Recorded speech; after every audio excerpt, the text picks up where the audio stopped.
I wake up in 6 o'clock in the morning and take a shower, brush my teeth, and put my uniform clothes on.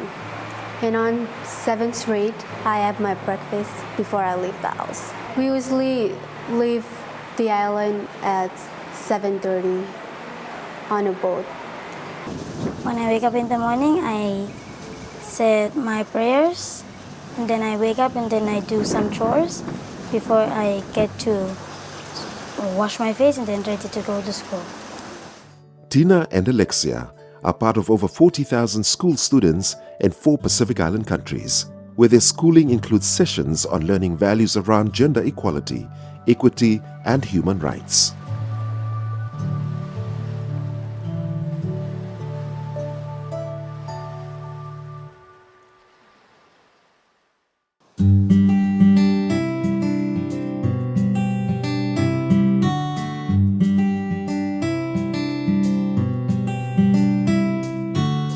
In the Pacific, young people like Tina and Alexia make up majority of the region's population. Recognizing the need to invest in values and youth-based education, where young people make up more than 50% of most Pacific nations, is critical for the future of the Pacific. Outside of family and community structures, schools are one of the most significant socializing institutions for youth and children. That's why the Pacific community, in partnership with Pacific countries, is focusing on formal school programs that tackle human rights, gender equality, and social inclusion values. The aim is to work with schools, developing teachers' learning resources, student learning resources, based on cultural folklore within the countries that we work in, using positive expressions of the culture to develop learning resources that will start to change perceptions around discrimination, violence, violence generally in communities. The whole purpose is really to develop responsible citizenry in communities. The Pacific, however, also has one of the highest global rates per capita for domestic violence, and the aim of this work shows that addressing these issues at a youth level will support longer-term change in our societies. The program specifically includes focused and relevant education on ending violence against women and girls and increased access to services for survivors. If you want to really address gender inequality or gender-based violence, you really got to start from the whole basis or premise of rights with responsibilities, respect for the rights of others, responsibility towards the other, responsibility towards the environment. And so this is the gist of the program, Social Citizenship Education Program. The Social Citizenship Education Program focuses on participatory and interactive delivery styles for training and student activities, and it takes a whole-of-school approach around 4 key strategies: curriculum, learning and training; relationships, where students, staff and the wider community are engaged in the process of cultural change; governance, where school policies and decision-making processes are improved; and fostering a positive school environment. SPC is implementing this work with Ministries of Education in Kiribati, the Republic of the Marshall Islands, Tuvalu and Vanuatu. Social citizenship education is not a subject on its own, but it is an aspect to be incorporated into the lessons. So teachers have the existing national curriculum that they plan against, and the activities that they carry out inside the lesson context is where the aspects of social citizenship education is integrated. For example, if they're looking at how to conserve the environment for the future generation, that's where social citizenship is incorporated, where they talk about the respect of nature. It's more teaching them to care. If they can care for the environment, they can care for other people around them, and they can respect the others. As part of this project, we also add to align curriculum, and that is aligned with develop new concepts and curriculum standards that deal with the concept of social citizenship education. as in the past they were not part of our curriculum. So the team has also tried to incorporate concepts related to this topic into our curriculum framework. In the curriculum, the ACE is integrated in moral education, healthy living in the primary schools, moral education in the secondary schools, and health and PE.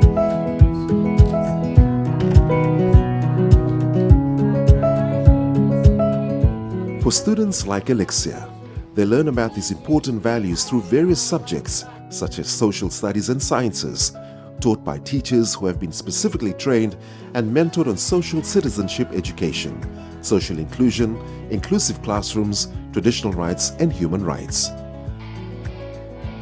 This also supports teachers with the tools on how to address classroom bullying, stereotypes and disruptive behaviors through teaching strategies. Pour l'enseignement de la citoyenneté sociale, j'ai intégré la leçon dans plusieurs matières, soit les sciences et les sciences sociales. Pour le moment, on est en train d'apprendre la conjugaison et aussi on a profité d'écrire le règlement de la classe. Et aussi, j'ai intégré la citoyenneté sociale dans la conjugaison pour qu'ils puissent construire leur règlement de maison et puis aussi qu'ils puissent apprendre les valeurs qu'ils doivent avoir spécialement pour les règlements. Qu'est-ce qu'ils doivent faire? Qu'est-ce qu'ils doivent avoir pour respecter le règlement comme valeur ou la fidélité, l'honnêteté. It is very important for teachers to develop a lesson plan that will equalize students based on the gender balance, like the activities or the games and even the school cultural activities. Where we try to encourage boys to do the dancing and the cultural activities like weaving mat, the construction of the local broom, so they can apply that. Boys and girls have the same opportunity to apply those skills in the schools or during classes. For teachers, in their preparation for the lesson plan, they have to include that in the lesson. Tackling human rights, violence at home, equality for women and girls may seem like tough topics, but the program relies on specific ways of knowing and cultural practices. The program uses contexts familiar to young people to help them better connect. Grade-appropriate illustrated readers based on local legends and folklore, portraying themes such as respect, love, fairness, and responsibility were also developed to support student learnings. Sometimes students or communities around do not know or recognize discrimination. They think they are not treating at us, but they are treating students and treating other people. So what I want them to know is about recognizing them, and the vulnerable ones should not be left out. So we should include everyone, no exclusion in the school and or communities, to any activities of students' right to do anything they would like to enjoy. The program is using a whole-of-school approach, working with school teachers and staff on policies and decision-making processes that support more inclusive learning spaces for students. In the classroom, sometimes we use like gender, one group for girls, one group for boys. The coming of SCE, we try to mix the gender in the group activity, especially when they are doing the group activity in the class. And also the involvement of children with disability, we just start in, we have that SCE in 2020, but we implement the school for the disability in 2021. I'm one of the teachers in special and in education. So by the time we start this classroom, all the facilities and all the resources that for the children with disability were sponsored by the Ministry of Education.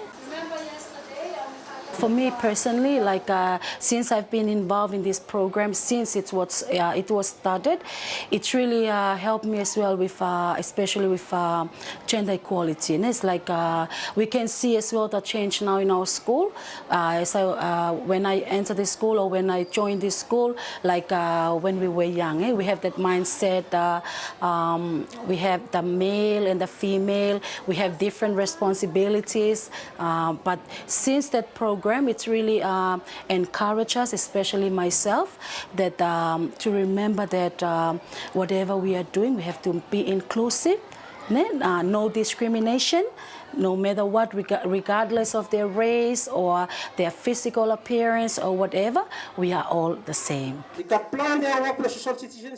This work is also reaching further than the schools, with young people, youth and community leaders being trained and mentored to advocate on issues of human rights, gender equality, social inclusion, and ending violence against women and girls. This has resulted in community clubs being set up, including the mothers' clubs and school clubs outside the traditional school day. The activities that we do is we run awareness. Every beginning of the year we do a workshop within the school just to educate our students on what we stand for and what the activities will be. So the activities that we do awareness within our schools. We invite other elementary schools to join, and we talk about these issues that human rights and gender equality, ending violence against women. And we do these presentations by posters. Sometimes we incorporate music. Recently we just did that. We created songs that promote these concepts in Marsalis. So that was interesting. Run school assemblies, and these students that joined the club really looked up to within the school because of their participation in the club. That's something really good. It boosts their learning as well. The program is having real impacts on how communities are connecting with these values. Most of us, the Pacific Islanders, we don't want to expose our children with special needs. We always keep them at home. But this change also have a big impact on the Tuvaluans, because most of the parents now are willing to send their children to come to this school. And that shows that there's a change with our Tuvaluan people. And that's a good chance.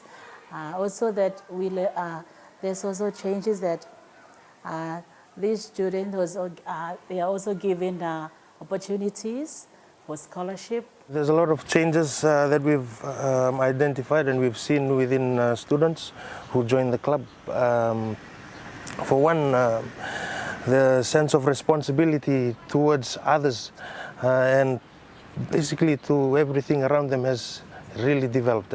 They've respected their peers. There's one thing that really helped the school was the level of discipline that the club brought to the school has really improved the discipline in the school. So students that join the club, they are like role models, and the other students they look up to them and then they start following them. And this affects the whole school, and that's one change. And the others, we've heard teachers who've mentioned and shared to us that this program is really working inside their classroom. The change which I can see, one, is drunkenness is moving out very slowly. I can see in my home, my little girl, when she came back home, the first thing she told me, Daddy, I've got an homework. Then I told her, put your package here. 5 o'clock, I want you to be here, and we start the homework. Yes. That is the change which I see from my kids. The next thing I saw is during weekends, kids are all over the place. This little girl told her mom I need soap to wash my uniforms. So these are the changes which it's going on. This is my home. This is my home. But I believe, Madam, if this is happening in my home, I believe there are other homes too. I believe that after this program, within 10 years, there will be a couple of future leaders who are coming out from this community school and will be holding some key positions within, if not my community, but other island communities as well. Over 40,000 students and almost 2,000 staff and teachers in more than 150 schools across Kiribati, the Republic of the Marshall Islands, Tuvalu and Vanuatu have been empowered on the SCE values through this work by SPC. We started off with a small number of schools, but because the program has been so successful, they're looking at expanding that program. We're also looking at expanding the program across other Pacific Island countries. The program uses culture to promote gender equality, to promote human rights, to promote better citizens. And this use of culture is reflective of how SBC as an organization is using culture and human rights and gender equality across all of our work in the region. So this people-centered approach that we're talking about really marries the scientific and technical expertise within SBC with the expertise and the knowledge that we have around how we put people at the center of our work. The rights, responsibility and opportunities of individuals will not depend whether they are male or female, what color their skin are, where they're from, and what religion they go to. We all have opportunity and right, responsibilities in our own community. I enjoy learning about human rights as it enables me to understand and respect other people's culture. Every day he came from school, he always report about that things that he learns. I'm really glad that some of the things that he learned and then he put it in his mind and he know in his heart. I've learned to be responsible, and I've learned to have rights to do my duties. Because in life, we know that we people to have rights, right to live, right to speak, right to do anything that we are capable of.